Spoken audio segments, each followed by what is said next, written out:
NPV start की थी, ऐसे ही है, सिंपल एनपीवी स्टार्ट की थी। टाइम वैल्यू ऑफ मनी कर लिया था कंप्लीट, दिखाइएगा नोट्स जरा, किस पेज तक हमने कर लिया हुआ है? पेज 15 तक कर लिया हुआ है। एग्जाम्पल आपको दी थी कल, किए सबने? 17.9 को छोड़ के बाकी आपको कहा था कर लीजिएगा। 7, अच्छा ठीक, मसला है, ठीक है। कल क्या दिया था एग्जाम्पल? 17.789, ठीक है, कोई मसले मसाइल एग्जाम्पल्स में? 9 में कर लेते हैं डिस्कस, 9 छोड़ के बाकी बताएं। 8 में भी मसाइल है, अच्छा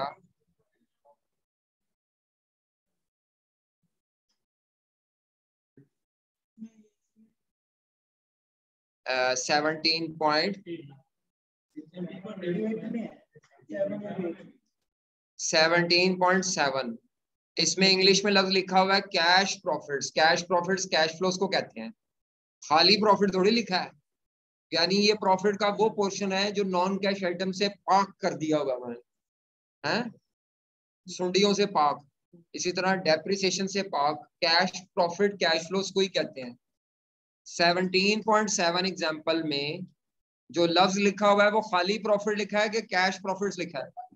तो cash profit means cash flows. तो ये तो सवाल हाँ यहाँ आना ही नहीं चाहिए। इट मींस रीडिंग कमजोर है हमारी। तो खाली प्रॉफिट होता तब आपका सवाल ठीक था कि आपने इसमें डेप्रिसिएशन ऐड बैक करके कैश फ्लोस में कन्वर्ट क्यों नहीं किया? ऐसे ही है कि नहीं? तो एग्जाम्पल क्या नाम है उसका? एग्जाम्पल 8 थी, नहीं 7। एग्जाम्पल 7 में ये कैश प्रॉफिट्स लिखा हुआ है, ये देखें लिखा होगा ना। तो cash profits means cash flows. तो अब आपको प्रॉफिट को कैश फ्लो में कन्वर्ट करने की जरूरत आई की आपकी किताब की है ना एग्जाम्पल, तो धोखा देता है, कैश भी लिख दिया और प्रॉफिट भी लिख दिया, तो cash profits means cash flows. ठीक है, और कोई मसला इसमें? 17.6 में कोई मसला? अच्छा वो तो कुछ भी नहीं था, ठीक है। 17.8 में मसला, उसमें भी कैश प्रॉफिट्स लिखा हो, वही बात है, ठीक है। 17.9 ए पार्ट आ जाए जरा, इसका जो सोल्यूशन यहाँ पे नोट्स में किया हुआ है ए पार्ट का, ये सोल्यूशन आप क्रॉस कर दें क्योंकि ये आई कैप की किताब में से सोल्यूशन है। और आई कैप की किताब का सोल्यूशन मैं सोल्यूशन फॉलो नहीं करता। ये मैंने टाइपिंग करते हुए तो लिख दिया, लेकिन जब मैंने इसकी शक्ल देखी तो मैंने कहा आवाम घबरा जाएगी, इतना लेती सोल्यूशन। तो हम इसके अलावा सोल्यूशन करेंगे जो आसान भी है, कॉन्सेप्चुअली भी सही है और समझ भी आएगा आपको। ये बोंगा सोल्यूशन किया हुआ है, नो डाउट आंसर भी हमारा इतना ही आएगा। हमारा भी आंसर क्या आएगा? सेम यही आएगा, लेकिन हमारा सोल्यूशन आसान होगा और आपको क्यूएम में चीजें पढ़ी हुई दोबारा याद आ जाएंगी। तो फिलहाल एग्जाम्पल 17.9 के सोल्यूशन को दोबारा देखना है हमने, मतलब वो सोल्यूशन काट के आपने 3 लाइनों का सोल्यूशन है सिर्फ, कितनी? 3 लाइनों में सोल्यूशन खत्म। तो आई क्या कई दफा इतने मुश्किल सोल्यूशन करता है, हमारे सब्जेक्ट में ना सोल्यूशन कई तरीकों से हो सकते हैं। तो आई कैप कई दफा मुश्किल सोल्यूशन करेगा तो मैं आसान कराऊंगा, आई कैप आसान करेगा तो मैं आसान ही रखूंगा, ठीक है। मुश्किल करने की जरूरत, देखें सुन ले, हम जो चैप्टर पढ़ रहे हैं, हाँ जी ठीक है, अच्छी बात है। हम जो चैप्टर पढ़ रहे हैं उसका ये है कैपिटल इन्वेस्टमेंट अप्रेजल या प्रोजेक्ट अप्रेजल। अप्रेजल कहते हैं डिसीजन मेकिंग को। इसमें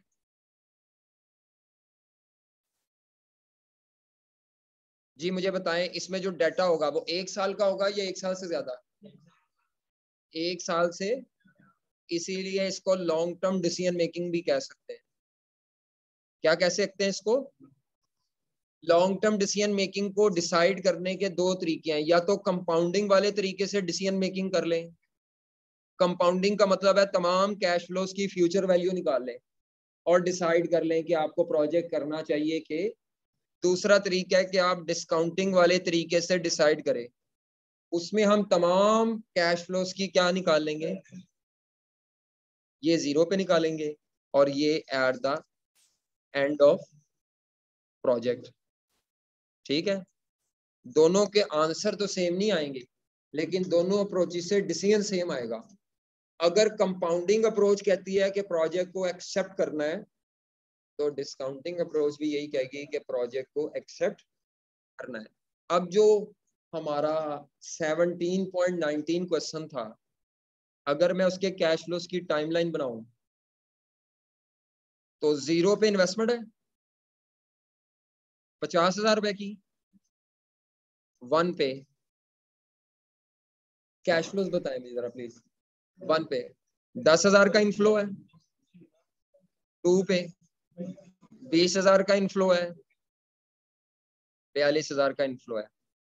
अब सुन, अगर मैं कंपाउंडिंग वाले तरीके से चलूं, किस तरीके से, तो मैं इसकी फ्यूचर वैल्यू यहां निकालूंगा, इसकी फ्यूचर वैल्यू निकालूंगा और इस -50,000 की भी फ्यूचर वैल्यू निकालूंगा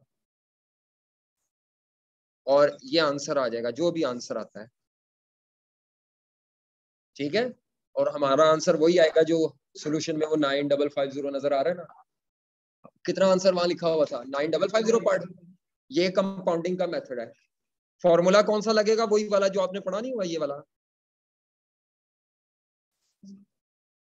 रेस पर। मुझे बताएं, ये जो 50,000 आप माइनस वाला लेके आगे जब जाएंगे, कितने साल आगे जा रहा है, तो यहाँ N3 होगा रेस पार करते हुए। ये कितने साल आगे जा रहा है, तो यहाँ N2 होगा। वो कितने साल आगे जा रहा है, 1 होगा। और वो जो 42,000 है वो है ही थी, उसको नहीं आगे लेके जाना। ठीक है, ये सोल्यूशन है पार्ट ए का। और डिस्काउंटिंग वाले तरीके से अगर मैं करूं तो यही सवाल सेम कैसे सॉल्व होगा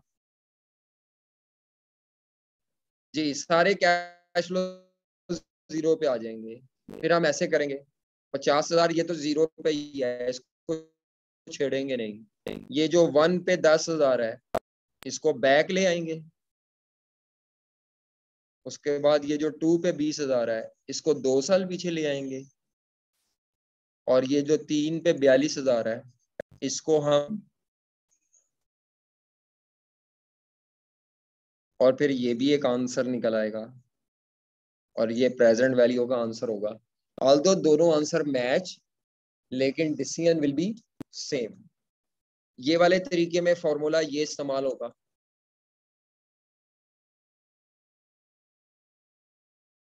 ठीक है, कंपाउंडिंग में फॉरवर्ड जाते हैं, डिस्काउंटिंग में बैक आते हैं। हम कंपाउंडिंग वाला मेथड ज्यादा इस्तेमाल करेंगे या डिस्काउंटिंग वाला, तो जवाब है हम करेंगे डिस्काउंटिंग, जब तक कि वो खुद ना कह दे कि कंपाउंडिंग से फैसला करो। हमने पूरे इस चैप्टर में डिस्काउंटिंग से ही फैसला करना है, बल्कि लॉन्ग टर्म डिसीजन मेकिंग को डिस्काउंटिंग से करना आसान है। क्या मेरी बात समझ आ रही है कि नहीं समझ आ रही? चलें, अगर मैं पार्ट ए का आंसर निकालूं, जी भाईजान क्या सवाल है?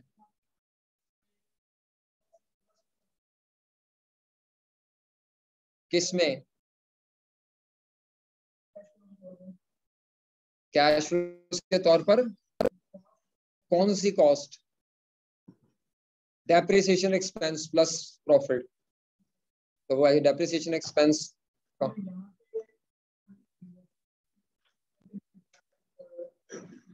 दिखाना जरा सवाल यार, एक मिनट। क्या कह रहे हैं आप, क्या लेना चाहिए?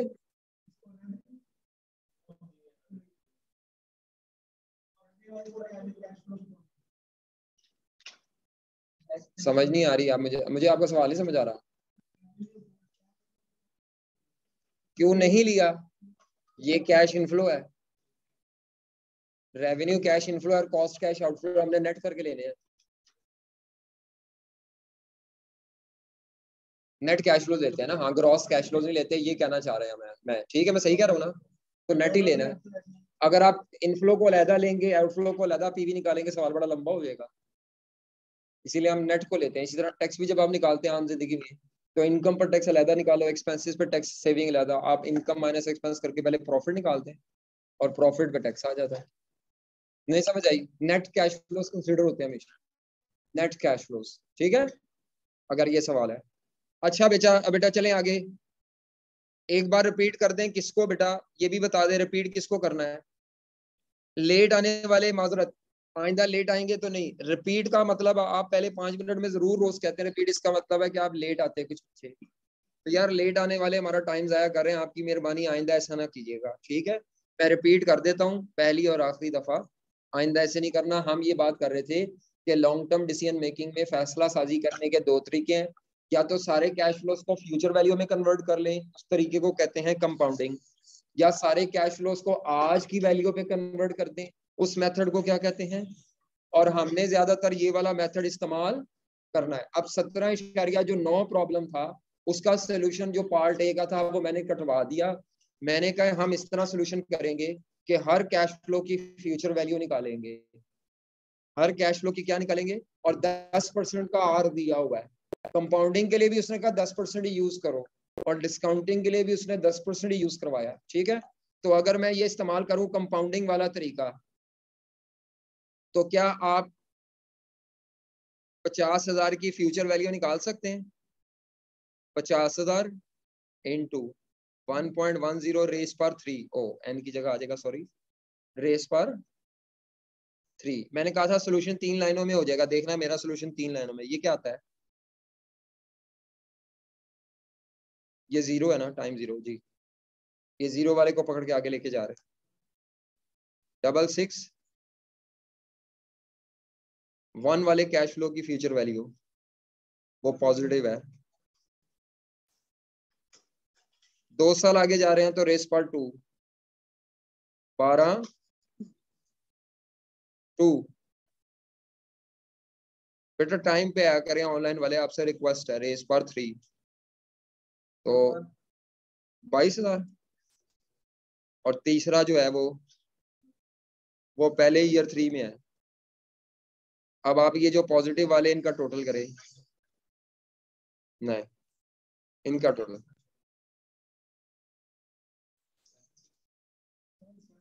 और ऊपर माइनस वाला है, इसको नेट करें।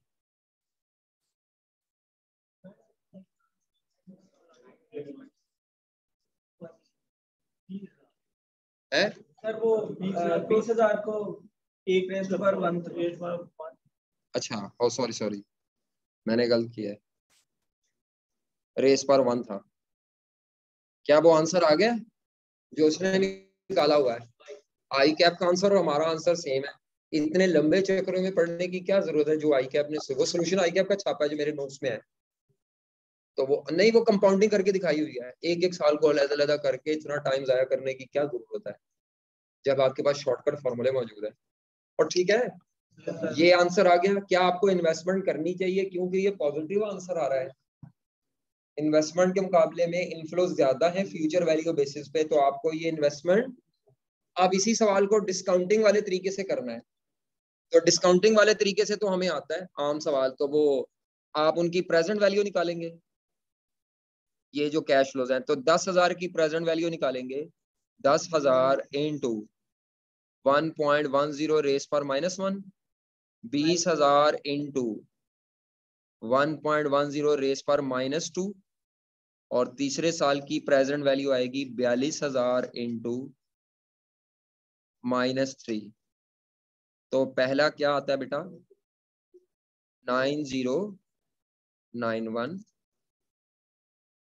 ये तो आपको आता है 16529। अच्छा जी, इसका टोटल कर लें 57। ये क्या लाते हैं हमारे present value of future cash inflows minus present value of initial investment.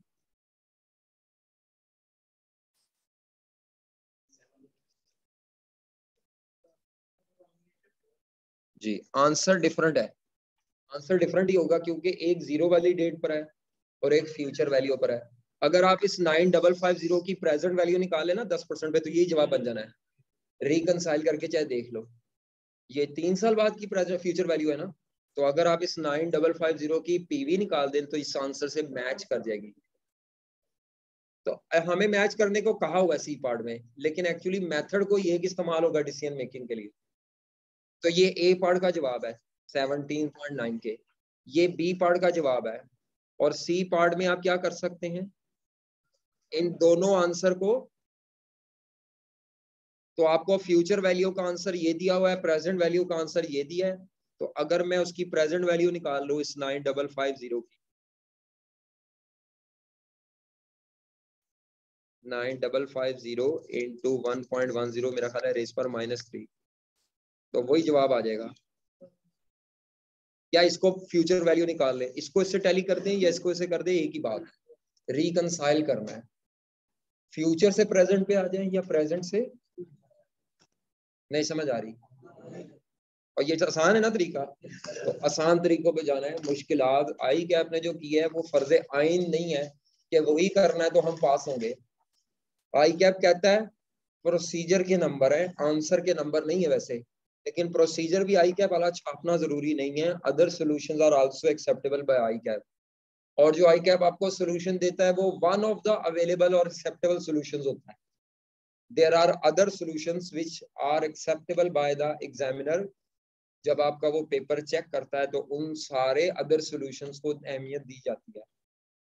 बिल्कुल ही ब्लंडर ना हो आपका, अदरवाइज अगर कुछ सिस्टमेटिकली और कुछ थोड़ी सेंस बन रही हो आपके सॉल्यूशन की, तो आपको कुछ ना कुछ नंबर मिलते हैं। तो मैंने आते साथ क्या करवाया है, 17.9 एग्जाम्पल जो कल हमने छोड़ दी थी, हमने उसको डिस्कस किया। चले जी आगे, कोई मसला मसाइल? अच्छा जी बेटा,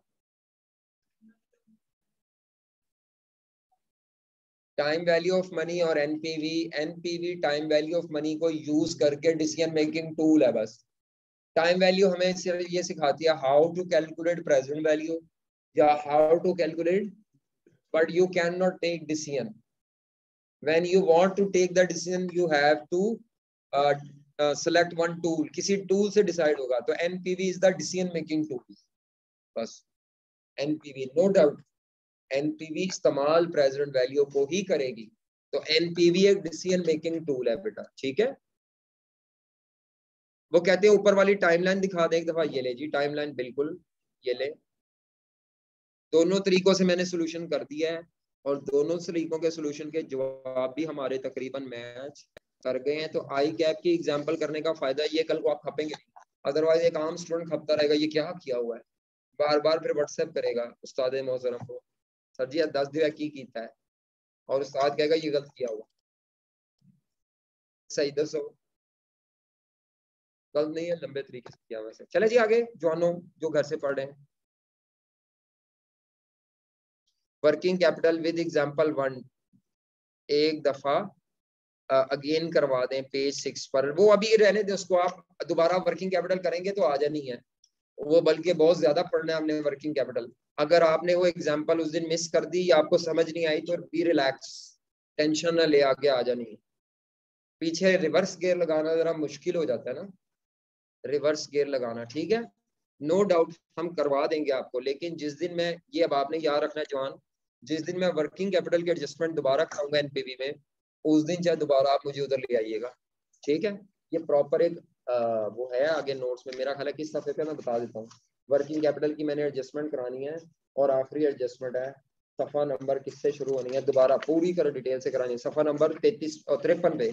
जब सफा नंबर 53 हम करेंगे ना तो दोबारा रिवाइज कर देंगे। 53 पेज को कहते हैं 53,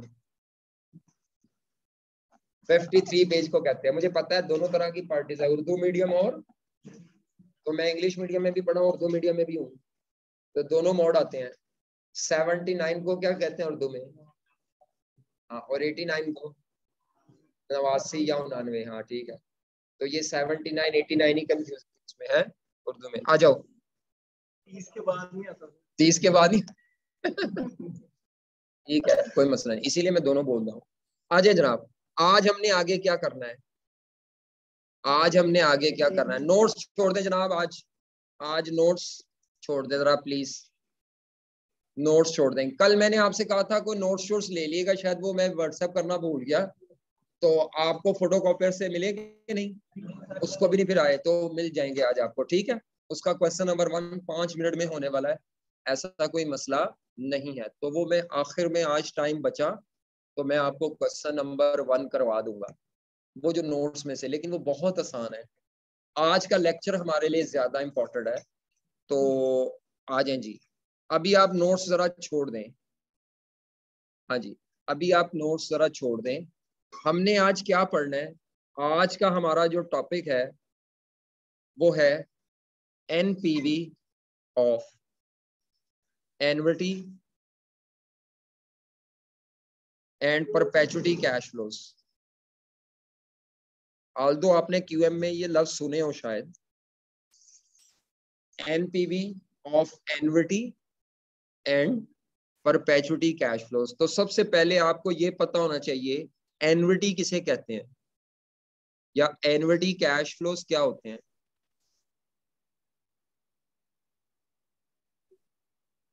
हाँ जी, अगर आपको हर साल इक्वल कैश फ्लो रिसीव हो रहे हैं या इक्वल कैश फ्लो आप पे कर रहे हैं, दोनों हो सकते हैं, रिसीव या और रेगुलर इंटरवल पे मिल रहे हैं, सीरीज कहते हैं उसे, series of equal cash flows at regular interval. और वो सारी जिंदगी नहीं मिलते रहने, कुछ लिमिटेड टाइम पीरियड तक।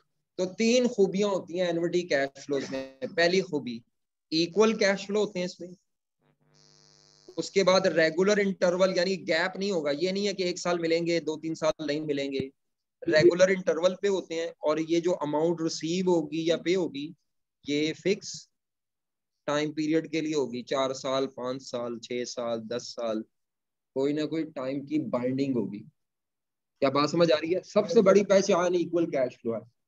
जब भी आपके हर साल के कैश फ्लो इक्वल हो और लिमिटेड सालों में हो, तो ऐसे कैश फ्लोज को क्या कहा जाएगा?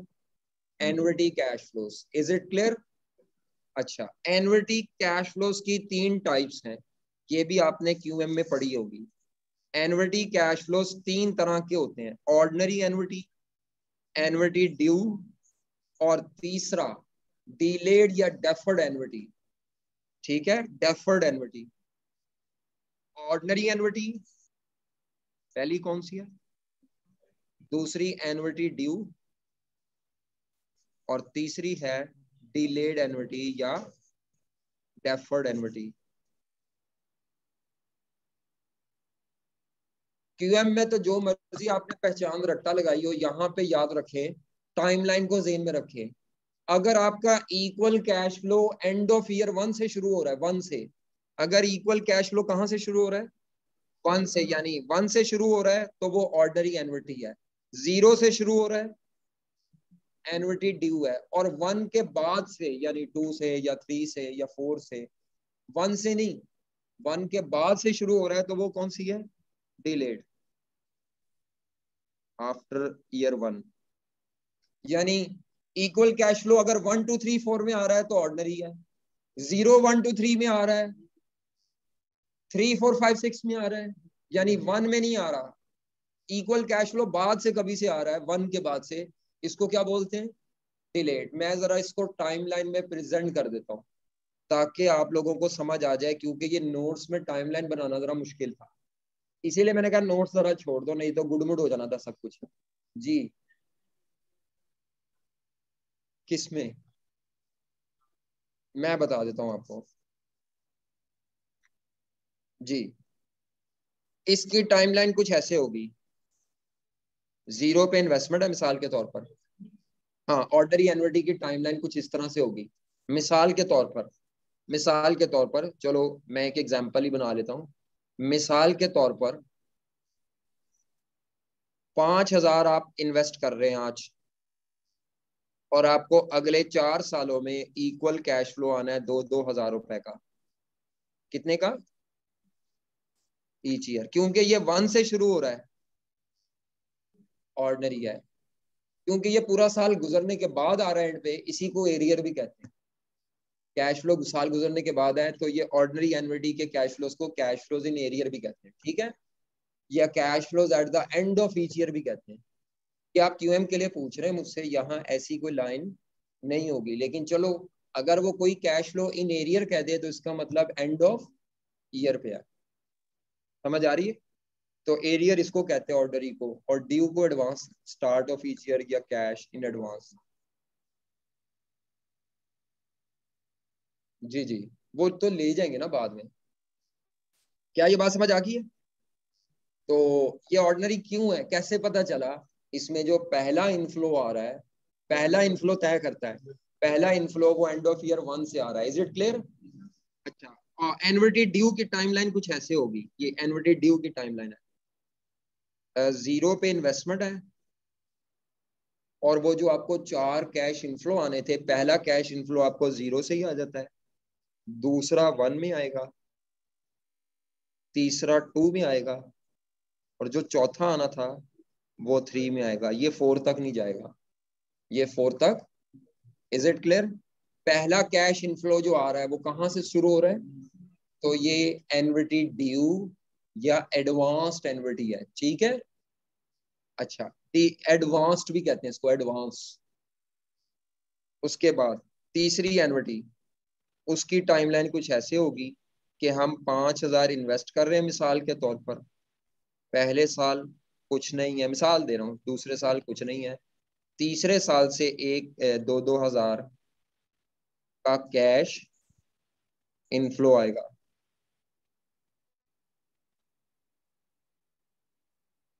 क्या बीमारी है?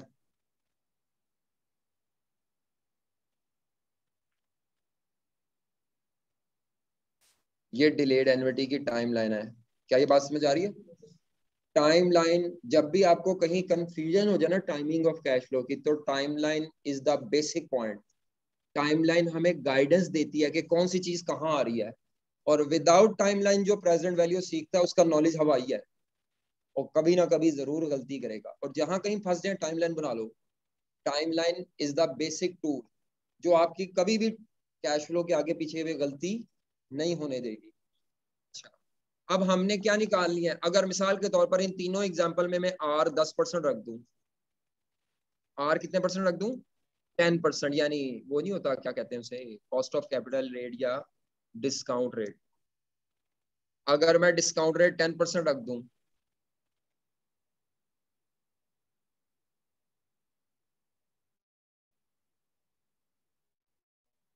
आर 10% रख दूं,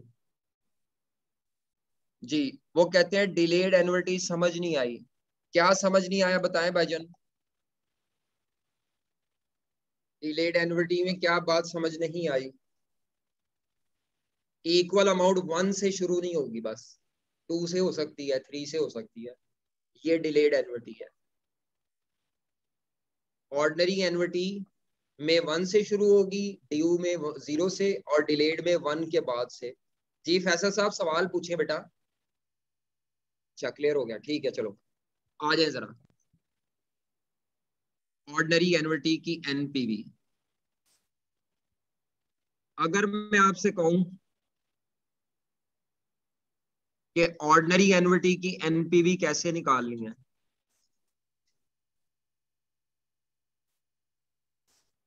तो देखें वो टाइमलाइन जो हमारी थी, इन्वेस्टमेंट 5,000 थी, और इनफ्लो कितना था? 2,000। और 10%।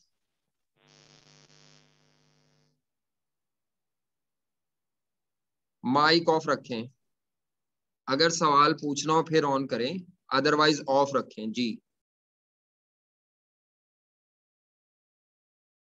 अच्छा जी, अब एनपीवी निकालने का एक तरीका तो हो सकता है कि मैं इसकी अलग-अलग प्रेजेंट वैल्यू कैलकुलेट करूं। एक मिनट हौसला करो यार, ठंडी तुम्हें आता है, लोगों को नहीं आता। ठीक है, हाँ जी। अगर आप मुझे डिक्टेट करेंगे तो फिर तो काम नहीं चल सकता ना, क्योंकि मैंने आपको नहीं देखना, मैंने उनको देखना जो मेरी तरह मलंग है।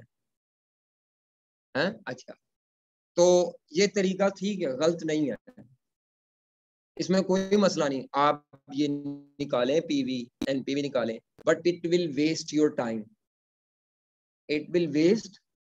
we have a shortcut way to calculate the present value, ठीक है, and annuity is a shortcut way, and annuity is a shortcut way to calculate present value। तो हम इस तरीके को अडॉप्ट नहीं करेंगे, आल्दो इससे जवाब आ जाएगा, आप अलग-अलग कर ही जाओ जैसे पहले करते हैं।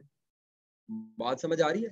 हालांकि आपको नजर आ रहा है ये एन्युटी है, लेकिन आप एनविटी को इग्नोर करके अपने आम सवाल की तरह करो जैसे पहले करते थे, आपका आंसर आ जाएगा, कोई नंबर नहीं कटेंगे, but it will waste time, और टाइम बड़ा कीमती होता है पेपर में। तो हम क्या करेंगे, हम इस तरीके को अडॉप्ट करने की बजाय, आपके टीचर्स ने क्यूएम में भी बताया होगा कि हम इस जो 2-2 हज़ार है,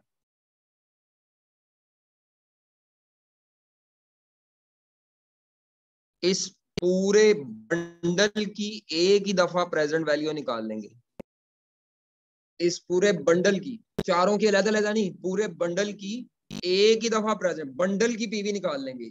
और अगर ये 25 रकमे हो तब भी बंडल की एक ही दफा निकल आएगी।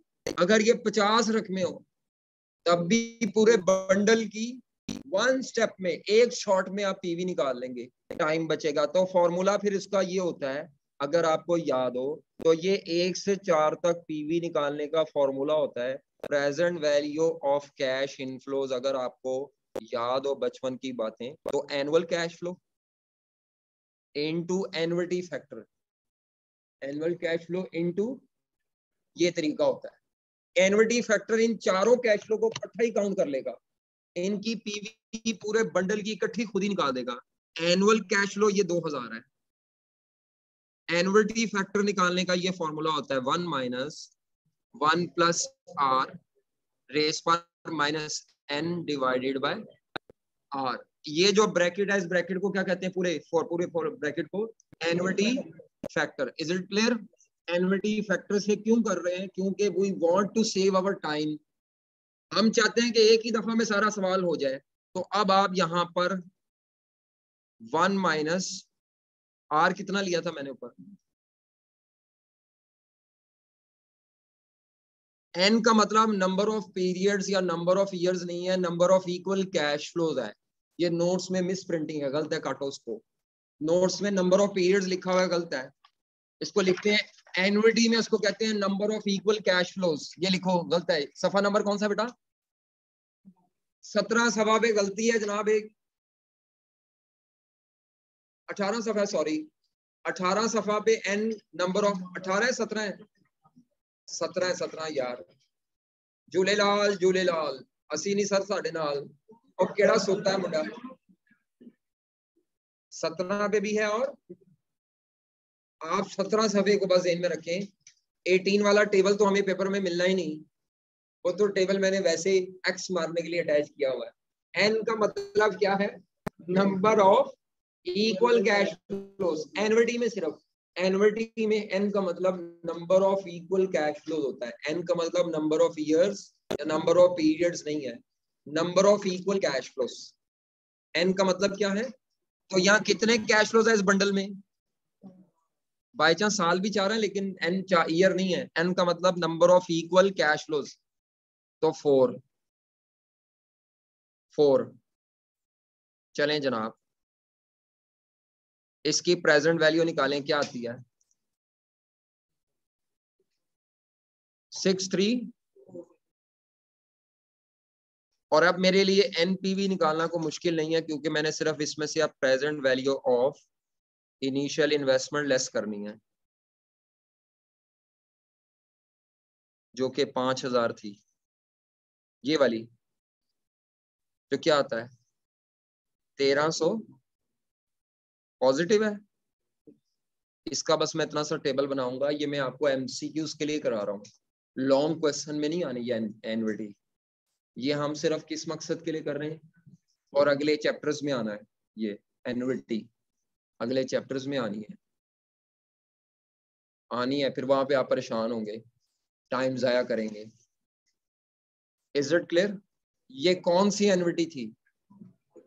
बाकियों में भी टेक्निक यही चलनी है, एनविटी फैक्ट्री लेके चलना है।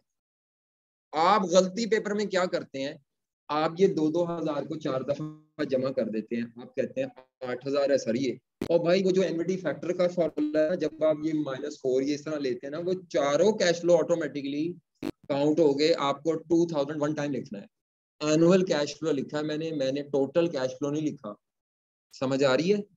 8000 ना ले लेना, आपकी मेहरबानी, दुख होगा हमें। 2000। अच्छा, ये कौन सी एन्युटी थी? अगर आपको एनपीवी ऑफ एन्युटी ड्यू निकालनी पड़े, एनपीवी ऑफ, ये ऊपर बनी हुई है टेबल साहब, मैं फिर लेकिन दोबारा लिख रहा हूँ टाइमलाइन। एन्युटी ड्यू की प्रेजेंट वैल्यू निकालनी पड़े तो आपकी ये टाइमलाइन थी, 0 में 5,000 की इन्वेस्टमेंट और 2,000 का पहला इनफ्लो यहाँ पे, दूसरा इनफ्लो यहाँ पे, तीसरा इनफ्लो यहाँ पे और चौथा इनफ्लो यहाँ पे। अब आप जो प्रेजेंट वैल्यू निकालेंगे ना वो सिर्फ इनकी निकालेंगे, 0 वाले 2,000 की प्रेजेंट वैल्यू निकालने का कोई फायदा नहीं। समझ आ रही है? वो बस आप आंसर में वैसे ही ऐड कर देंगे। समझ आ रही है? तो जब हम लिखेंगे यहाँ पर 0 से 3 तक की present value of cash inflows,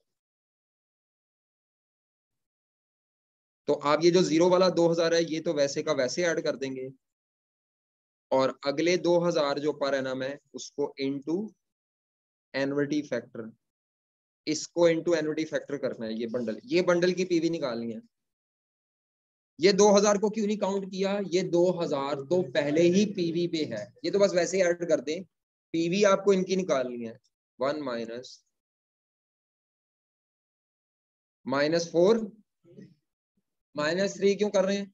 क्योंकि अब 3 कैश फ्लोज हैं बंडल में, 4 क्यों नहीं है? क्योंकि वो जो पहला वाला 2,000 है वो हम अलहदा से लिख चुके हैं। समझ आ गई है? अब जो एक गोंगलू बच्चा होगा वो कहेगा एन तो नंबर ऑफ ईयर्स होता है, वो देखे सर ऊपर 4 लिखा है, या चलो अब इधर तो सही नहीं लगा, लेकिन गोंगलू बच्चा करेगा गलती। अब वो कहेगा 4 कैश फ्लोज नहीं है तो 3 है भाईजान, 3। ये गोंगलू बच्चा टाइटल है जो आहिस्ता आहिस्ता आप में से किसी को मिल जाना है। अच्छा जी, तो ये प्रेजेंट वैल्यू ऑफ इनफ्लोज निकल आएगी। पता नहीं बात समझ आ रही है कि नहीं, इसको पता नहीं क्या मसला है, कहता है मैं ना जाऊं। चलो भाई, चलो, टेक्नोलॉजी भी तंग करती है कई दफा। अच्छा जी, जी बेटा बताएं, इज इट क्लियर? तो मुझे बताओ पीवी कितनी आती है? 6,9।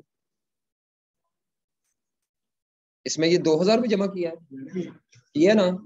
माइनस अब इसमें से करेंगे present value of initial investment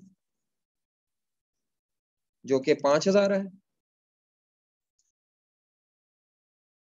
तो एनपीवी आ जाएगी 1,9,7।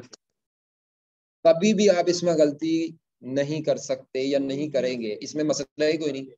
ऑर्डिनरी एनुअलिटी भी क्लियर है, और दूसरी कौन सी की है? हाँ, जो गलती वाली है वो डिलेड है। डिलेड में मेजोरिटी बच्चे गलती करते हैं और उन्हें ये बात समझ नहीं आती, तो सब लिखना छोड़ दें जरा और अलर्ट हो जाएं। डिलेड एनुअलिटी में यही बच्चे गलती करते हैं और क्यूएम में भी यही आती होती है और क्यूएम में भी यही गलती करते हैं। तो आखिरी एनपीवी हम किसकी करने लगे? हम डिलेड एनुअलिटी की। अच्छा जी, चलो मैं यहाँ लिख देता हूँ तीसरा एनपीवी ऑफ डिलेड एनुअलिटी। हालांकि ये नोट्स में लिखे हुए फॉर्मूले शार्मूले, लेकिन वो सब मिक्सअप हो जाने थे जी। ये टाइमलाइन वगैरह नहीं बनी हुई जी। ये हो गया 5,000। पहले साल कुछ नहीं था, पहले साल से नहीं आएगा इक्वल कैश फ्लो, दूसरे से आ सकता था लेकिन मैंने तीसरे से लिखा है। 2,000 2,000 2,000 और 2,000। अब आपने आर कितना था? 10%। आपने ये 3 से 6 तक के जो कैश इनफ्लोज है इनकी क्या निकालनी है? प्रेजेंट वैल्यू माइनस इसमें से क्या कर देना है? प्रेजेंट वैल्यू ऑफ इनिशियल जो कि वही 5,000 है। अच्छा, आप ये जो 2,000 है इस पे वही फॉर्मूला अपना लगाएंगे जो पहले है। एनुअल कैश फ्लो कितना है? 2,000। हाँ जी, एनुअल कैश फ्लो कितना है? एनुअलिटी फैक्टर 1 माइनस माइनस माइनस कितना है इस बंडल में? एन का मतलब नंबर ऑफ ईयर्स नहीं है। इस बंडल में कितने कैश फ्लोज हैं? एन का मतलब number of equal cash flows. N का मतलब नंबर ऑफ ईयर्स। एन का मतलब नंबर ऑफ ईयर्स नहीं है, एन का मतलब नंबर ऑफ इक्वल। तो इस बंडल में कितने कैश फ्लोज हैं? तो ये -4 ही आना था। जो -6 लिखेगा वो गलत है। -4 माइनस, हालांकि हम 6 पे खड़े हैं लेकिन फिर भी आपने एन को, number of equal cash flows होते हैं ये, डिवाइडेड बाय क्या है? अच्छा, अब पता है क्या हो रहा है, जब आप ये फॉर्मूला लगा दिया मैंने, अब काम जरा ध्यान से देखने वाला है। जब मैंने ये फॉर्मूला लगाया बेटा जवानों, ये देखो जरा प्लीज, जब मैंने ये फॉर्मूला लगाया, ये वाला फॉर्मूला लगा, तो टेक्निकली स्पीकिंग ये 1 काउंट हो रहा है, ये 2 काउंट हो रहा है, टाइमलाइन के ऊपर वाले साल इग्नोर हो रहे हैं। ये 1 काउंट हो रहा है, ये 2, ये 3, और इसको 0 समझ रहा है ये फॉर्मूला। ये फॉर्मूला लगाने का हुआ ये है कि आपका ये 1 2 3 4 है, और इस बंडल की पीवी इधर निकल आई है एंड ऑफ ईयर 2 पे। 0 पे डायरेक्ट नहीं निकली क्योंकि हमने 4 लिया ना, तो 4 की वजह से वो इसको 1 समझ रहा है। जो ईयर 3 था ना, इसको क्या समझ रहा है फॉर्मूला? 1, year 2, year 3, year 4। और 2 को क्या समझ रहा है? 0 स्टार्ट यानी। हालांकि असल 0 तो और बैक पे है। अब आपका जो भी आंसर आएगा, जो भी आंसर आएगा उसकी दोबारा वो प्रेजेंट वैल्यू सिंपल वाले तरीके से निकालेंगे। जो आंसर आएगा उसको पीछे लेके जाना है। इसको बोलते हैं डबल डिस्काउंटिंग। क्या बोलते हैं? जब आप पहली दफा, क्योंकि ये 1 से नहीं शुरू हो रहा था, तो जब भी डिलेड एन्युटी या डिलेड कोई भी चीज आएगी तो आपकी डबल डिस्काउंटिंग होगी। पहली दफा इसकी डिस्काउंटिंग होके जो जवाब आना है वो ईयर 3 से शुरू हो रहा था, तो आपके जवाब ईयर 2 में आने हैं। उन जवाब को 0 पे ले जाने के लिए दोबारा उस आंसर की डिस्काउंटिंग करनी है, और वो वाला फॉर्मूला लगाना है, वो जो डिस्काउंटिंग का आम फॉर्मूला होता है, ये वाला क्या नाम, future value plus r raise, ये वाला नहीं होता फॉर्मूला? ओहो, ये वाला फॉर्मूला लगाना है, फ्यूचर वैल्यू वाला। इसको हमने तो डिसीजन मेकिंग प्रेजेंट वैल्यू से करनी है ना यार, यही तो मैं बताया हूँ, हम डिस्काउंटिंग को फॉलो कर रहे हैं। सारी चीजों को ओरिजिनल 0 पे लाना है। अभी ये टेम्परेरी 0 था 2, इट वॉज टेम्परेरी 0। जब आपने ये फॉर्मूला लगाया तो वो समझ रहा है ये 1 है, हालांकि एक्चुअली 1 नहीं था, ये 3 ईयर था। तो आप जब आंसर को 2 पे लाए तो उसको ओरिजिनल 0 पे ले जाने के लिए आपको उसको दोबारा आंसर को क्या करना पड़ेगा? डिस्काउंट करना पड़ेगा। तो दोबारा डिस्काउंट कैसे करेंगे? जो भी आंसर आएगा उसको मल्टीप्लाई करेंगे 1.10, रेस पर माइनस क्या रखेंगे? 2 पे निकला है -2।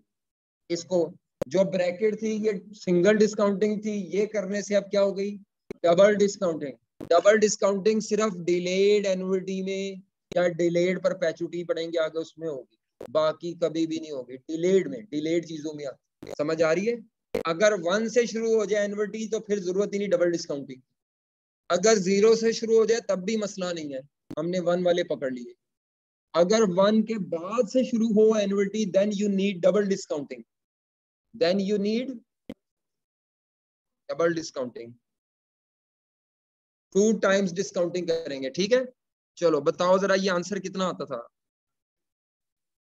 5240 चले तो 240 पॉजिटिव। मैं दोबारा बताने लगा हूं कि हमने क्या किया जी। मैंने आपसे कहा जब आपने फॉर्मूला लगाया तो इस पूरे बंडल की प्रेजेंट वैल्यू इधर निकल आई, पूरे बंडल की प्रेजेंट वैल्यू 2 पे निकल आई, पिछले साल निकलती है। फिर इसको ओरिजिनल 0 पे ले जाने के लिए दोबारा इसकी सिंपल प्रेजेंट वैल्यू निकाली गई। दोबारा इसको क्या किया गया? दोबारा एन्युटी से नहीं डिस्काउंट करना, दोबारा उसको जो डिस्काउंट करना है, क्योंकि वो एक आंसर आ चुका है, वो सिंगल डिस्काउंटिंग करनी है। वो ये वाले फॉर्मूले से। और ठीक है, कर लोगे? नहीं समझ आई? हाँ जी। अब मुझे आपने 17 इशारिया एडवांस से कैसे,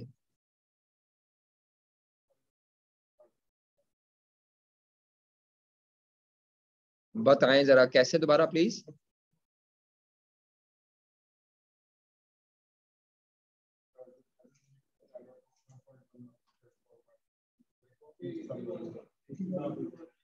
हाँ वही,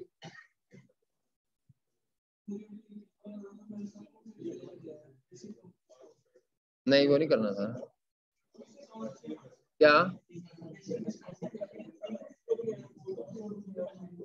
हाँ तो वो आपने एनुअलिटी से नहीं ना किया। हाँ वो तो टाइम वेस्ट होकर 25 साल हुए, फिर टाइम ही बचाना सिखा रहा हूँ मैं तो, और क्या है, तरीका तो वो भी चल सकता है। जी भाईजान क्या कह रहे थे आप?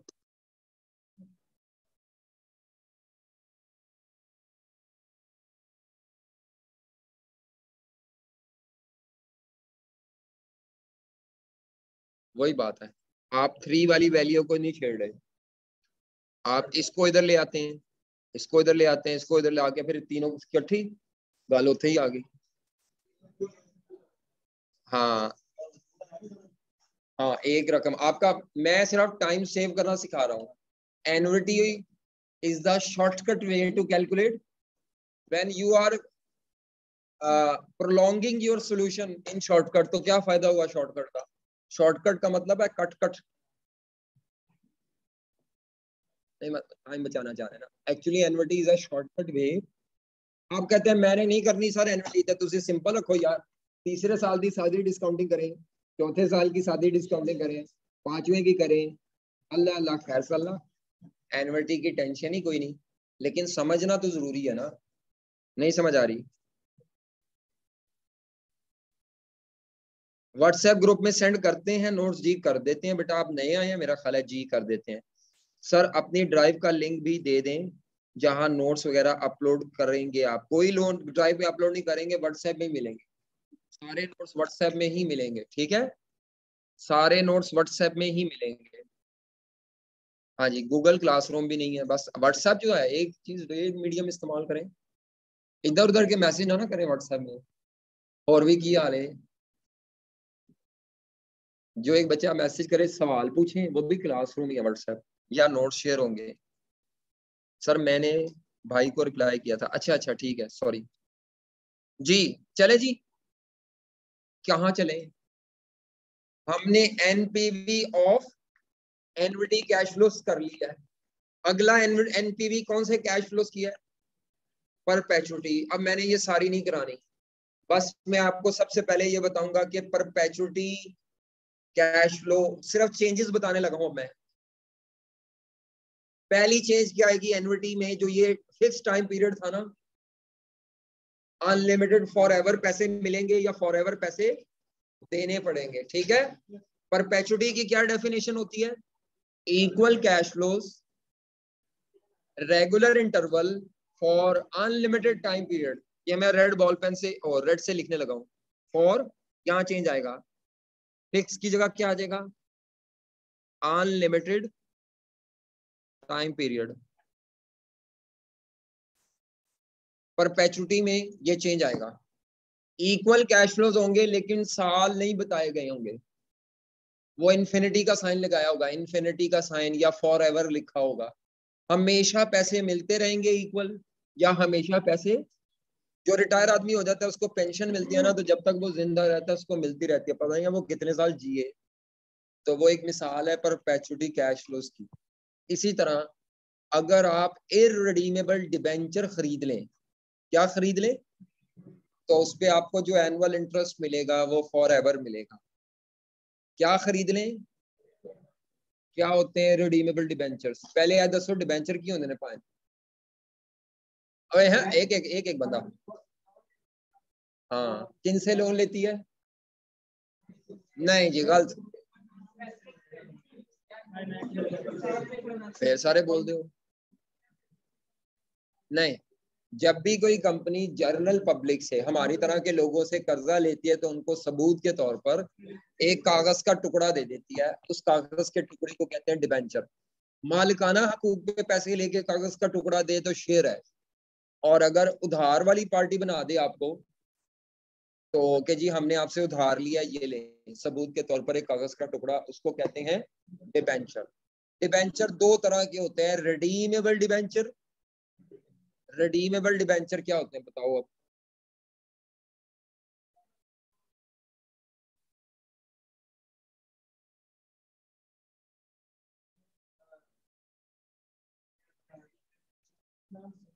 हाँ, गलत ना बताओ यार जी, 200 पॉइंट गलत बताई जा रहे हो सारा कुछ। रिडीमेबल डिबेंचर काबिले वापसी डिबेंचर है। कंपनी ने कर्जा लिया है और डिबेंचर दे दिए लोगों को, 5 साल के लिए दिए हैं। 5 साल तक कंपनी वो पैसा इस्तेमाल करेगी, सालाना सूद देती रहेगी। 5 साल के बाद कंपनी अपने डिबेंचर वापस ले लेगी और उनके पैसे वापस। ऐसे डिबेंचर जिनमें सूद भी दिया जाता है और असल प्रिंसिपल अमाउंट की वापसी भी होती है, काबिले वापसी डिबेंचर उसको कहते हैं। ना काबिले वापसी, उसमें कंपनी ने सादा पैसे इस्तेमाल करते जाने हैं और उस पे सूद। तो वो जो इररिडीमेबल डिबेंचर है, जो भी वो खरीदेगा उसको जो पैसे मिलेंगे या कंपनी देगी, वो दोनों के लिए वो इंटरेस्ट पर परपेचुइटी कैश फ्लो की एक मिसाल है। हमेशा कंपनी को देना पड़ेगा जब तक कंपनी चलती रहेगी, चाहे 100 साल चले। ओनर मर जाए तो बच्चे को, हाँ वर्षा को चली जाती है, कोई मसला नहीं। खुदा ना खास्ता अगर ओनर मर जाए या जो डिबेंचर होल्डर मर जाए तो वो प्रॉपर्टी या वेल्थ उसके वर्षा में तकसीम हो जाती है, ठीक है। और नहीं ਹੁਣ ਤੁਸੀਂ कहोगे वर्षा भी ना हो ते ईदी वेलफेयर ट्रस्ट है। अच्छा, आगे मेरा नहीं ख्याल आपको ये बात समझ आ रही है कि परपेचुटी समझ आ गई। परपेचुटी की भी 3 टाइप्स हैं। ऑर्डिनरी परपेचुटी, वही बातें। ऑर्डिनरी परपेचुटी कहां से शुरू होगी? इक्वल अमाउंट 1 से। और ड्यू या एडवांस भी कहते हैं 0 से। और डिलेड परपेचुटी, वही टाइप्स। उसके बाद फॉर्मूलों में सिर्फ एक चेंज आएगा। वो चेंज क्या आएगा? जहां जहां आप ये एनवर्टी फैक्टर लिखते थे ना, जहां जहां आप ये एनवर्टी फैक्टर लिखते थे 1 माइनस ये वाला लिखते थे ना, जहां जहां आप ये लिखते थे परपेचुटी में, यहां पर इन्फिनिटी आने से ना ये 0 हो जाता है सारा फैक्टर, यानी ये सारा 0 हो जाता है। तो जिस वजह से आपका परपेचुटी का फैक्टर होता है 1/r। सिंपल 1/, जहां जहां मैं एनवर्टी फैक्टर का फॉर्मूला नहीं लिख के आया ऊपर, जिधर जिधर मैंने लिखा था, इसका मतलब है वहां वहां परपेचुटी में 1/r आ जाएगा। यानी इधर मैंने लिखा था ये, तो क्या आ जाएगा? 1/r। अच्छा, इधर मैंने लिखा था कहीं पर एनवर्टी का लिखा था ये, तो 1/r। और इधर कहीं लिखा था नीचे, हाँ ये, तो इधर 1/, जहां जहां एनवर्टी फैक्टर का फॉर्मूला आता था वहां वहां क्या आ जाएगा? Perpetuity factor 1/r। नहीं समझ आई? अब आप प्लीज, आपसे रिक्वेस्ट है 2 एग्जांपल करें। क्या करें? नोट्स में से खुद करें अभी बैठ के। पहली एग्जांपल आपने करनी है 17.12, 17, दूसरी करनी है 17.15। बाकी जितनी एग्जांपल हैं वो आपका होमवर्क है। किस सफे से किस सफे तक? 17 से 24 सफे तक। आज मैंने पढ़ाया है पेज 17 से पेज 24 तक। और इस पे अभी आपने क्लास में बैठ के 2 एग्जांपल करनी है मेरे सामने, 17.12। बाकी इन सफों पे जो भी एग्जांपल है वो घर की, अच्छा ये कर लेना, क्योंकि ना वो कंपोजिंग में मुझसे कई जगह गलती हुई है इसमें, दूसरी क्लास में भी बच्चों ने मुझे बताई है। तो आपसे रिक्वेस्ट है कि ये ना हो कि बाद में रिवीजन के वक्त खपते रहो, क्योंकि ये मैं नोट्स ये वाले मैंने खुद टाइप किए हैं, तो टाइप भी करता जा रहा था और सॉल्व भी कर रहा था, तो कंपोजिंग में दिमाग घूम सकता है, क्योंकि मैं कंपोजर नहीं हूँ प्रोफेशनल। तो वो हो सकता है सॉल्व करते हुए मुझसे कहीं ना कहीं लिखते हुए कोई गलती। इसीलिए जब आप कर लेंगे ना और आपका आंसर वेरीफाई हो जाएगा, इसका मतलब है आपको तसल्ली हो जाएगी। अभी आपसे रिक्वेस्ट है ये 2 एग्जांपल करें। 17.12 और 17.15, ठीक है। तो मैं नोट्स ओपन कर देता हूँ। 1/, अच्छा मैंने कहा था, किधर गया, ओहो, मैंने कहा था जब ये n के साथ इन्फिनिटी का साइन आता है तो ये 0 हो जाता है। ये 1 + r इन्फिनिटी होता तो वो 0 बन जाता है।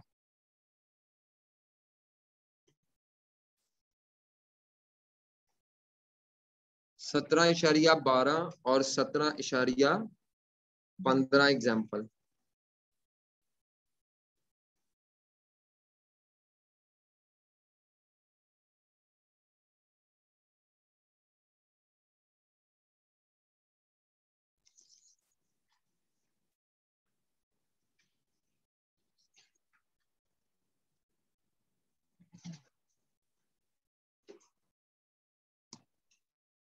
करें जी, करें, शाबाश। 17.12 और 17.15।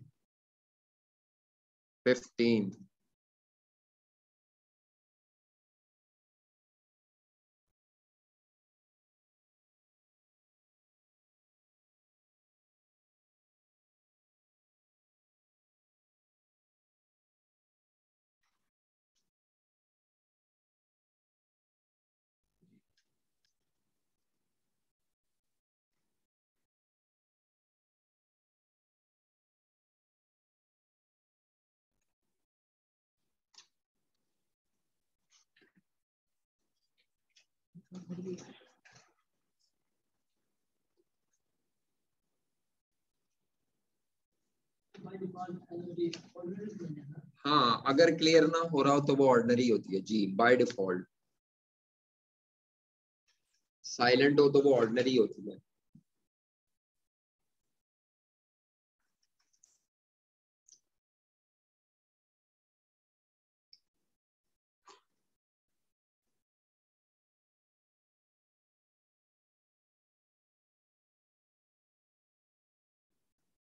अच्छा, जो बात समझ ना आए तो आप काइंडली पूछ सकते हैं। ये ना हो कि आप बैठे रहें कि नहीं सर कराने चाहिए सर को। देखें, जब सिंपल एग्जांपल होती हैं तो वो आप कर सकते हैं, अगर आप कॉन्सेप्चुअली आपको बातें समझ आ गई हैं। बैठने का कोई फायदा नहीं, करते जाएंगे तो मसाइल आएंगे, मसाइल आएंगे तो आप पूछेंगे। पूछने से और बताने से चीजें हल होती हैं जी बेटा। 17.15 ये सारी आई कैप की किताब की हैं। जो मेरी वाली एग्जांपल है वो घर से करनी है। मैं चाह रहा हूँ आई कैप की किताब वाली हम यहाँ पे कर लें जरा। ये भी आई कैप की किताब में से ली गई है एग्जांपल 17.12।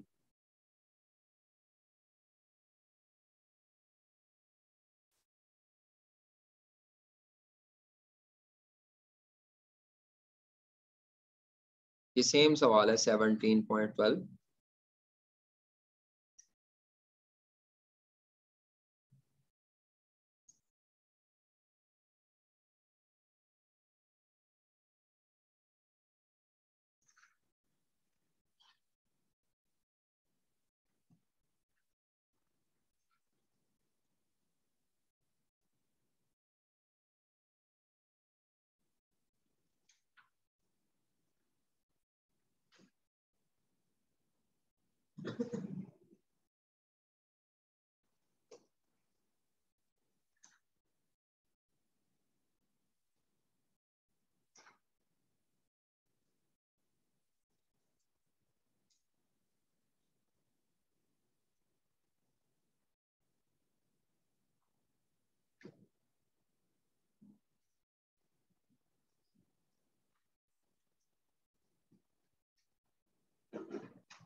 जी बेटा, आप कर नहीं रहे, हो रहे, करें, शाबाश।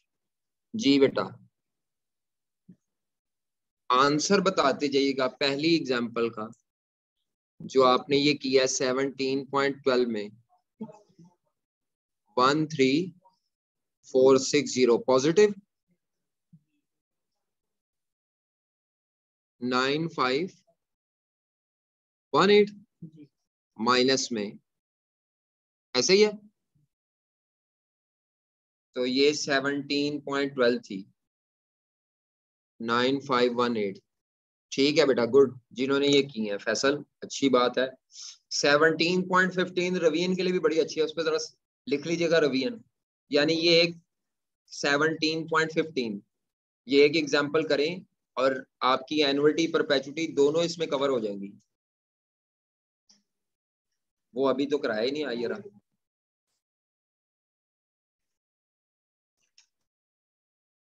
चलो भाई, ये करें जी एग्जाम्पल 17.15।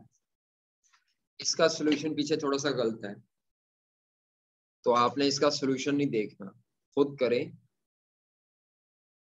और बाद में कंपेयर कीजिएगा। हाँ, इसका सोल्यूशन गलत है, थोड़ा सा आखिर से गलत है।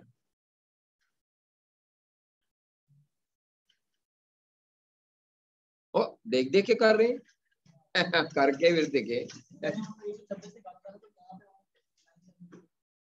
हाँ, वो देख लेते हैं। इसका मैं आंसर अभी लिख देता हूँ, क्या है।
इसको भी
हाँ जी,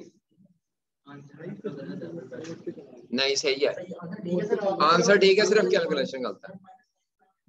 वो -10 है, आंसर ठीक है, वो फिगर बस गलत लिखी हुई है, -9 लिखा हुआ है, हालांकि वो -10 लिखना है बस वो जो आप देख देख के कर रहे हैं ना।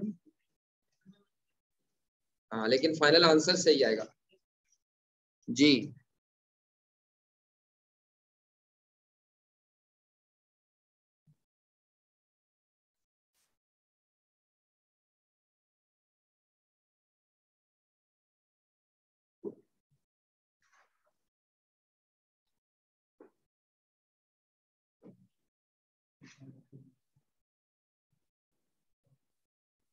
ये आंसर आते हैं जनाब, ये निकाले हुए, देखिए जी आंसर ये है, ठीक है, ये आंसर है। ये ऐसे होगा परपेचुटी वाला 100 डिवाइडेड इंटू 1/r क्या है जी,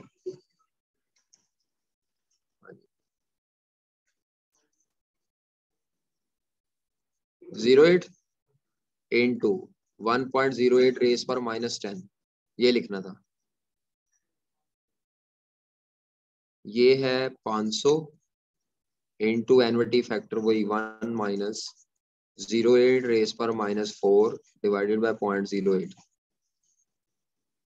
ये है 400 इंटू 1 माइनस 1.08 रेस पर -4 इंटू 1.08 रेस पर -4। डिलेड एनविटीज है ये दोनों, ये डिलेड एनविटी है, ये डिलेड परपेचुटी है, ये ऑर्डिनरी एनविटी है। तीसरे वाले में -2 नहीं, हाँ -2 होगा। क्या कहते हैं, वो पता चला क्या किया है? हाल तो यहाँ तो खिचड़ी सी पकी हुई है, लेकिन अब आप देख लें आपने क्या किया है। बस वहां पे नीचे वाले में -10 है, वो मैंने गलत लिखा हुआ था सोल्यूशन में, बाकी ठीक है। मैं समझ रहा था वो बच्चों ने कहा था सारा गलत है, मैंने कहा अच्छा यार चलो देख लेते हैं जाकर, बस वो लिखने में गलती है।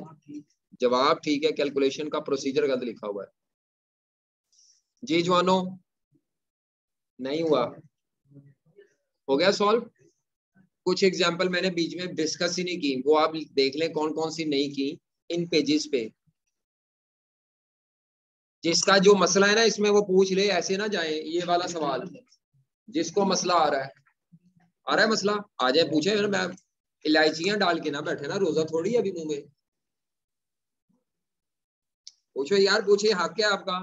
आप नहीं पूछेंगे तो मेरा तो कोई कसूर नहीं जी।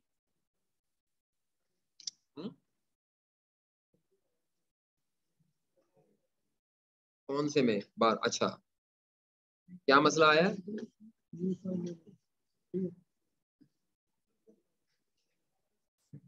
तो ब्रैकेट लगाना है,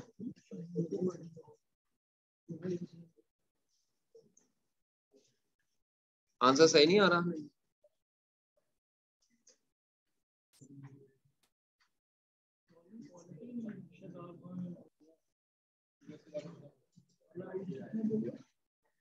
और भाई ये 2 से 6 तक है तो डिलेड है, ये डिलेड लगना है इस पे। हाँ? हाँ? डिलेड डिलेड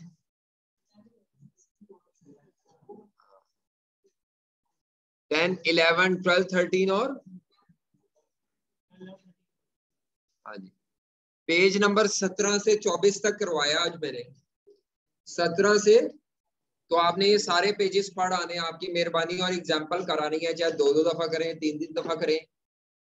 ये दोबारा एनविटी परपेचुइटी अगले चैप्टर्स में आनी है। वहां अगर आपने आज प्रैक्टिस ना की तो आप समझ लें वहां जाके आप घूम जाएंगे, ऐसे चक्कर आएंगे आपको जैसे आपको लगेगा कि रोजा लग रहा है लेकिन एक्चुअली वो चक्कर आपको एनविटी परपेचुइटी क्यों, एनविटी का इस्तेमाल ज्यादा है। इसका ज्यादा इस्तेमाल है। तो रमजान आ रहा है, अल्लाह आपके लिए आसानियां करे, रोजे रखें, लेकिन रमजान को आप वो ना बनाएं कि यार पढ़ा ही नहीं जा रहा तो पढ़ें। वो कह देते हैं अपना फेस दिखा दें, यार इमरान खान साहब, अच्छा नहीं मैं सोल्यूशन दिखा देता हूँ आपको, मेरा चेहरा देख के क्या करना है यार, शरीफ आदमी है कोई है? ये नहीं होंगे ना, पिछली क्लास में मैंने जुगत मारी थी इसमें चेहरा दिखाने पे। चलो शरीफ आदमी है। नहीं मैं सोल्यूशन दोबारा दिखा देता हूँ, ये सोल्यूशन तो नोट्स में भी हुआ हुआ है। ये देखें जी, सोल्यूशन खोल लेते हैं, इसमें क्या मसला है, आप सोल्यूशन देख लें। ये है 17.15 का, ये यहाँ बस नीचे यहाँ -10 आना है, बाकी ठीक है। किसी का कोई सवाल है, और ये एडवांटेज डिसएडवांटेज भी पढ़ के आने हैं, मैं कल डिस्कस करने हैं, पढ़ के आइएगा इसको, ठीक है वो सही है, लेकिन मैं समझाऊंगा कल। चले क्या कहते हैं, बस ठीक है, किसी का कोई सवाल नहीं है तो आप जा सकते हैं। किसी का कोई सवाल है भाईजान आप करें, आपने किए नहीं, आप भाग रहे हैं घर जाके, चलो ठीक। किसी का कोई सवाल हो तो मैं बैठा हुआ हूँ।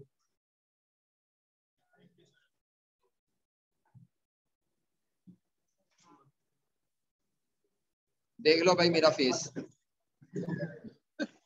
है, क्या कहते हैं, ठीक है चलो ओके। फिर कोई सवाल है तो पूछ लें।